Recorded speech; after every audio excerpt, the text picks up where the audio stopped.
নমস্কার। পজিটিভ বার্তার বিকাশ টকশোয়ের অনুষ্ঠানে আজকে আমরা আমাদের সাথে যাকে পেয়েছি তিনি কৌশিক দত্ত মহাশয়। উনি স্বাধীন ফার্মাসি কলেজের সাথে যুক্ত আছেন অ্যাজ লেকচারার। এই যে আমাদের বিকাশ টকশো অনুষ্ঠান, এই বিকাশ টকশো অনুষ্ঠানে প্রত্যেক দিন আমরা বিভিন্ন জ্ঞানীগুণী মানুষদের পাচ্ছি এবং সমাজের সকল স্তরের সমস্ত বিভাগের মানুষ সেখানে আসছেন এবং নিজেদের জীবনের কথা আমাদের সাথে শেয়ার করছেন, পজিটিভ বার্তা দিচ্ছেন সমাজকে। যেই বার্তাগুলি প্রত্যেকের কাছে পৌঁছাতে পেরে আমরা সত্যিই আনন্দিত এবং গর্বিত সেই মানুষটাকে নিয়ে যিনি আমাদের এই পথ দেখিয়েছেন। তিনি আমাদের সংস্থার সভাপতি ডক্টর মলয়পীঠ মহাশয়। ওনার এই সদর্থক বার্তার কে পৌঁছে দেওয়া সমাজের সব মানুষের কাছে এই প্রচেষ্টাকে আমরা পজিটিভ বার্তার পক্ষ থেকে কুর্নিশ জানাই। আপনারা যারা এখনো ভাবছেন যে আপনারাও সমাজের জন্য কিছু করতে চান, অন্ততপক্ষে কিছু বার্তা পৌঁছাতে চান সমাজের সবার কাছে, তাদের জন্য রয়েছে এই প্ল্যাটফর্ম। এই প্ল্যাটফর্ম পজিটিভ বার্তা আপনাদেরকে এনে দিয়েছে। তাই আর দেরি না করে আপনারা আমাদের সঙ্গে যোগাযোগ করতে পারেন। আপনারা শান্তিনিকেতন মেডিকেল কলেজে পজিটিভ বার্তার এই বিকাশ টকশোর অনুষ্ঠানে যে কোনো সময় সোম থেকে শনি সকাল 10টা থেকে 5টার মধ্যে আপনারা আসতে পারেন।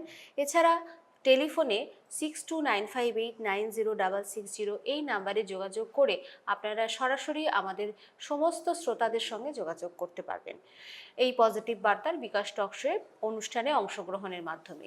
এরপরে আজকের যে আমাদের বিষয়, আজকের যে বিকাশ টকশোর যে আলোচনার প্রসঙ্গ তা হলো ফার্মাসিউটিক্স। এই ফার্মাসিউটিক্স হচ্ছে অন্যতম একটি ফার্মাসি বিষয়ের একটি বিষয়, ফার্মাসি যে ডিসিপ্লিন তার একটি বিষয়।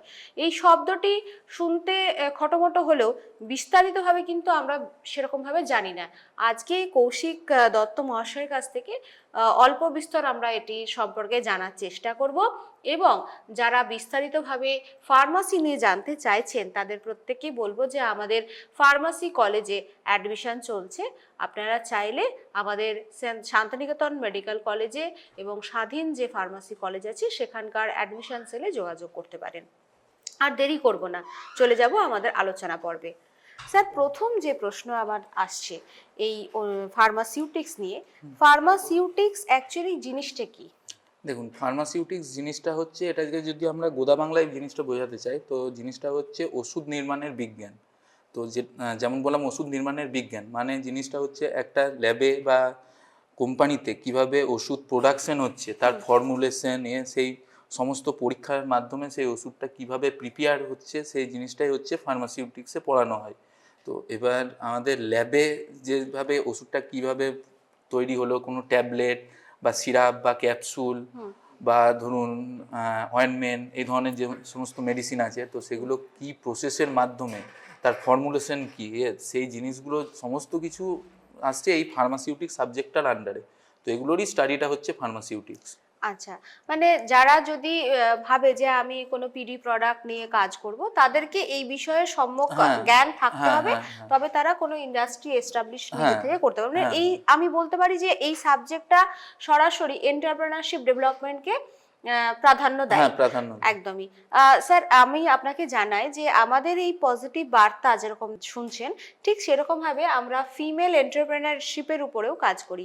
ফিমেল এন্টারপ্রেনারশিপের সঙ্গে যারা যুক্ত তাদের জন্য আমরা একটা প্রশিক্ষণ দিয়ে থাকি ফ্রি অফ কস্ট, কিভাবে ডিজিটাল মিডিয়া মাধ্যমকে ইউজ করে তারা তাদের ব্যবসা সম্প্রসারণ করবে সেই বিষয়ে আমরা একটি ট্রেনিং করিয়ে থাকি, যেটা সন্ধেবেলায় 7:30 থেকে আমাদের গুগল মিটের মাধ্যমে হয়ে থাকে। তাই যে কোনো প্রান্তের মানুষ যারা বিজনেসকে এগিয়ে নিতে চায় তার যে ডিজিটাল প্ল্যাটফর্ম তারা আমাদের সঙ্গে যুক্ত হতে পারে।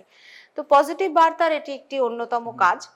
স্যার, আমার যে দ্বিতীয় প্রশ্ন সেই প্রশ্নটি হচ্ছে ফার্মাকোকাইনেটিক্স কি, এই জিনিসটা কি? এগুলোর নামগুলো আপনাদের বড় খটোমটো। মানে ফার্মাকোকাইনেটিক্স হচ্ছে ধরুন একটা ড্রাগের আমাদের শরীরে তো অনেক রকম এফেক্ট হয়, তো সেই ড্রাগটা বা মেডিসিনটা আমাদের শরীরের মধ্যে কী হিসাবে তার অ্যাবজর্পশন হচ্ছে, মেটাবলিজম হচ্ছে, কিভাবে এক্সক্রেশন হচ্ছে, সেই টোটাল প্রসিডিওরটা এই ফার্মাকোকাইনেটিক্সের আন্ডারে পড়ছে। ঠিক আছে? তো এবার ধরুন কথার মানে আমি বলছি একটা কোনো একটা ড্রাগ দেখবেন যেগুলো সুগারের ট্যাবলেট হয়, মেটফরমিন বা যেগুলো, সেগুলোতে ইআর বা এসআর একটা টার্ম থাকে, সেটা যেমনি সাস্টেন রিলিজ বা এক্সটেন্ড রিলিজ।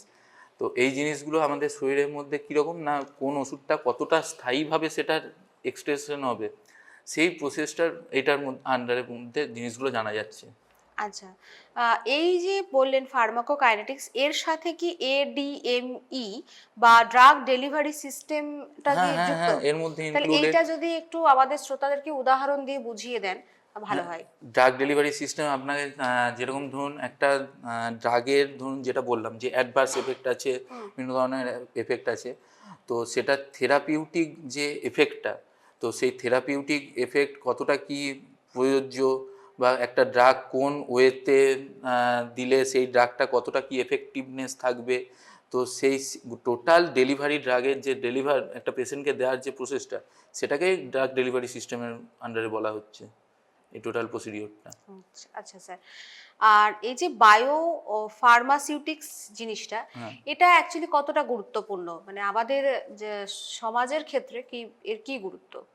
বায়োফার্মাসিউটিক্স আমাদের সমাজের ক্ষেত্রে গুরুত্ব বলতে দেখুন জিনিসটা হচ্ছে এর আগে কিছুক্ষণ আগে যেটা বললাম সুগারের ট্যাবলেট যেগুলো, তো এই জিনিসটা পুরোপুরি এর আন্ডারে যে সাস্টেন রিলিজ কী হিসাবে করবে বা এটার এফেক্ট কীরকম থাকবে, তারপরে ধরুন এগুলোর একটা প্রসেসের মাধ্যমে কাজ করছে, ঠিক আছে।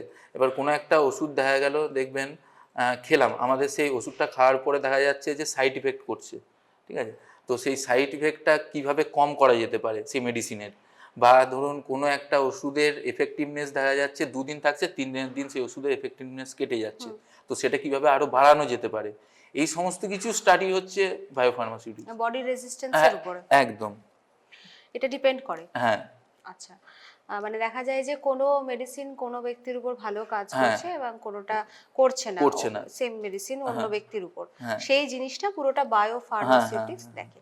আচ্ছা স্যার, আমার তার পরবর্তী যে প্রশ্ন, ওষুধের যে স্থায়িত্ব, এটা কিভাবে আপনারা পরীক্ষা করেন? মানে এটা কি এক্সপায়ারি ডেট রিলেটেড কোনো বিষয়? এক্সপায়ারি ডেট রিলেটেড বলতে সে তো অবশ্যই, তাছাড়াও ধরুন কতগুলো টেস্ট হয়, যেমনি ধরুন ফিজিক্যাল স্টেবিলিটি টেস্ট বা কেমিক্যাল স্টেবিলিটি, তারপরে রিয়েল টাইমিং স্টেবিলিটি, এরকম অনেক ধরনের টেস্ট আছে। সো সেই টেস্টগুলোর উপর ডিপেন্ড করে একটা ড্রাগের স্টেবিলিটি কতক্ষণ থাকতে পারে সেগুলো নির্ভর করছে। কোনো ড্রাগের দেখা যাচ্ছে যে যেটা বললাম যে 2 দিন পরে সেই ড্রাগটা এফেক্টিভনেসটা চলে যাচ্ছে, তো সেটাও কিন্তু অনেক ক্ষেত্রে এই যেটা টাইমিং স্টেবিলিটি বলছি সেটাও অনেক ক্ষেত্রে সেটার উপর ডিপেন্ড করছে, ঠিক আছে। একটা হার্ডনেস যে থাকে ড্রাগের, সেটাও একটা স্টেবিলিটির আন্ডারেই পড়ছে। তো এই জিনিসগুলো পুরো মানে স্টেবিলিটিটা একটা ড্রাগের যে শুধু এক্সপায়ারির উপর মেনটেন করে হয় শুধু তাই নয়, ড্রাগটা কতটা কী হিসাবে তার ফর্মুলেশন কী হিসাবে তৈরি হয়েছে, সে ড্রাগটা কতটা এফেক্টিভনেস সেগুলোর উপরেও ডিপেন্ড করছে। স্যার, পরবর্তী যে প্রশ্নে যাব সেটা হচ্ছে যে ফার্মাসিউটিক্যাল ইঞ্জিনিয়ারিং এর কি ভূমিকা?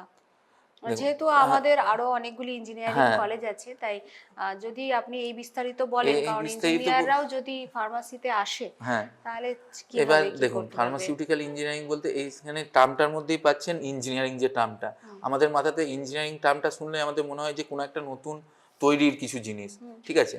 তো এই ইঞ্জিনিয়ারিং এর আন্ডারে আমাদের যে জিনিসগুলো পড়ছে, একটা ট্যাবলেট সেটা দেখতে কেমন হবে, স্ট্রাকচার কীরকম হবে, সমস্ত কিছু কিন্তু এই ফার্মাসিউটিক্যাল ইঞ্জিনিয়ারিং এর আন্ডারেই পড়ে। এবার সেগুলো ধরুন কিউসি আছে যেমনি কোয়ালিটি কন্ট্রোল, ঠিক আছে, তারপরে ধরুন প্রোডাকশন আছে, প্যাকেজিং আছে, এগুলো সমস্ত কিছু হচ্ছে ফার্মাসিউটিক্যাল ইঞ্জিনিয়ারিংয়ে।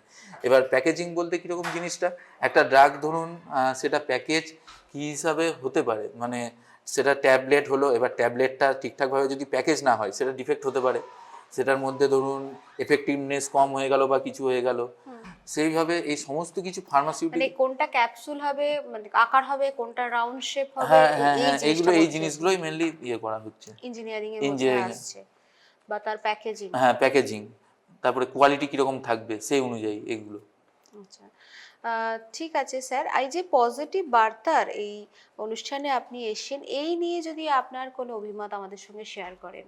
হ্যাঁ, প্রথমেই বলে রাখি আমাদের সভাপতি স্যার ডক্টর মলয়পীঠ মহাশয়, তো উনি যে এই পজিটিভ বার্তা নিয়ে একটা প্ল্যাটফর্মই মেনলি, যেখানে মানে ধরুন এমন আমাদের সমাজে অনেক মানুষ আছে যারা কোনো ক্ষেত্রে হয়তো দেখা গেল টাকার জন্য অথবা কোনো সেরকম প্ল্যাটফর্ম পাচ্ছে না বলে নিজেদের যে শিল্প সত্তা সেগুলোকে তুলে ধরতে পারছে না, তো তাদের কাছে এটা একটা সুবর্ণ সুযোগ, ঠিক আছে, এখানে তারা তাদের যত ধরনের ট্যালেন্ট আছে সমস্ত কিছুর বই প্রকাশ করতে পারবে এখানে মাধ্যমে।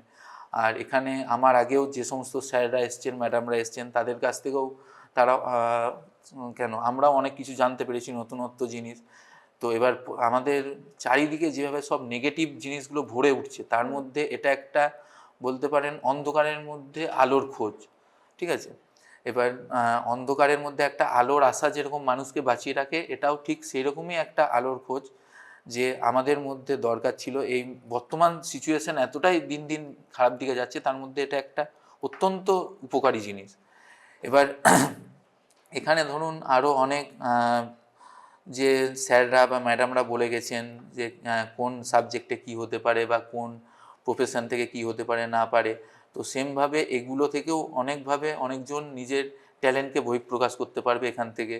আর এই যে প্ল্যাটফর্মের যে ইয়েটা, সেই প্ল্যাটফর্মে ধরুন দেখা গেল কেউ ভাবলো যে আমি আজকে হয়তো খুব ছোট শিল্পী, সে হয়তো সেই ভেবে এগোলো না, কিন্তু দুদিন পরে দেখা যাবে সেই সাহস, 2-3 জনকে পোস্ট করতে থেকে সেই সাহস করে কিন্তু এই প্ল্যাটফর্মে এগিয়ে আসবে। তো তার মধ্যেও একটা পজিটিভ সত্তার উন্মোচন হয়। তো এটাই হচ্ছে মেনলি আমার মনে হয় পজিটিভ বার্তা একটা। একদমই স্যার। এই বিভিন্ন মানুষ আমাদের সঙ্গে থাকছেন এবং তারা যা বলতে চাইছেন সেটাই মানুষের কাছে তুলে ধরাই আমাদের মেন কাজ, এবং আমরা চেষ্টা করছি, আশা রাখি যে আমরা আপনাদের মতো বহু মানুষকে আমাদের সাথে পাবো, পাশে পাবো, যারা আমাদের এই স্বপ্নকে, আমাদের সকলের দেখা স্বপ্নকে সার্থক করতে সাহায্য করবে। পজিটিভ বার্তার পুরো টিমের পক্ষ থেকে কৌশিক স্যারকে অসংখ্য ধন্যবাদ ওনার মূল্যবান সময় আমাদের সঙ্গে ব্যয় করার জন্য। নমস্কার নমস্কার স্যার। ম্যাডাম।